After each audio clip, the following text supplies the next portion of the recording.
Itu objek wisata air terjun Tegenungan Desa Kemenuh Sukawati memakan korban jiwa. Siswa kelas 8B SMP 1 Kuta, IGD Arsa Kusuma Wijaya ditemukan tewas di objek wisata tersebut saat bermain bersama temannya.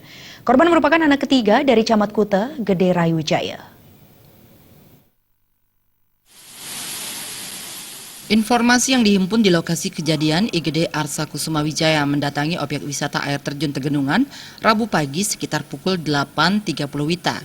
Ia mendatangi objek wisata tersebut bersama 13 orang teman sekelas di SMP 1 Kuta, masing-masing 8 remaja laki-laki dan 5 remaja perempuan. Teman korban, Agus Wahyu, menyatakan yang mandi hanya 7 orang dan itu semua laki-laki. Saat sedang mandi di bawah air terjun dengan ketinggian sekitar 30 meter itu, tiba-tiba IGD Arsa Kusuma Wijaya tenggelam dan sempat melambaikan tangan. Kala itu, Agus Wahyu berupaya menyelamatkan dengan memegang tangan korban. Namun tidak kuat sampai Gede tertarik ke dalam air. Melihat temannya tenggelam, Agus Wahyu pun langsung berteriak minta tolong hingga menggegerkan seluruh pengunjung di objek wisata air terjun tersebut. Kejadian ini langsung dilaporkan ke BPBD Gianyar yang akhirnya menerjunkan petugas Balawista Kabupaten Gianyar. Namun petugas yang terjun mengalami kesulitan karena derasnya arus air terjun tersebut. Bahkan sekitar pukul 10.30 WITA, tangan korban sempat terlihat ke permukaan namun tidak berhasil diambil petugas.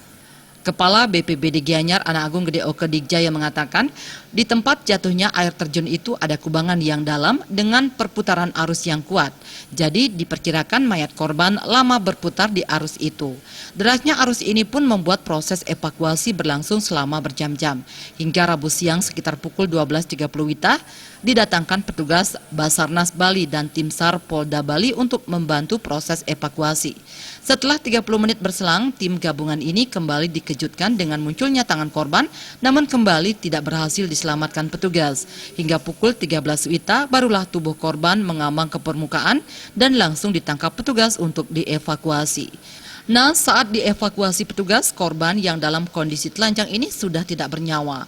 Sejumlah teman dan keluarga korban pun berteriak histeris selama proses evakuasi itu hingga selanjutnya jasad IGD Arsa Kusuma Wijaya dibawa ke RSUD Sanjiwani. Kapolres Gianyar AKBP Waluya ditemui usai proses evakuasi mengatakan tim gabungan sudah berupaya cepat melakukan evakuasi. Namun dari insiden ini, korban yang masih 14 tahun ini memang tidak bisa terselamatkan. Kapolres menghimbau agar setiap masyarakat meningkatkan kewaspadaan setiap berkunjung ke sejumlah objek wisata di tengah musim yang tidak menentu ini. Biro Bali Pos Gianyar melaporkan.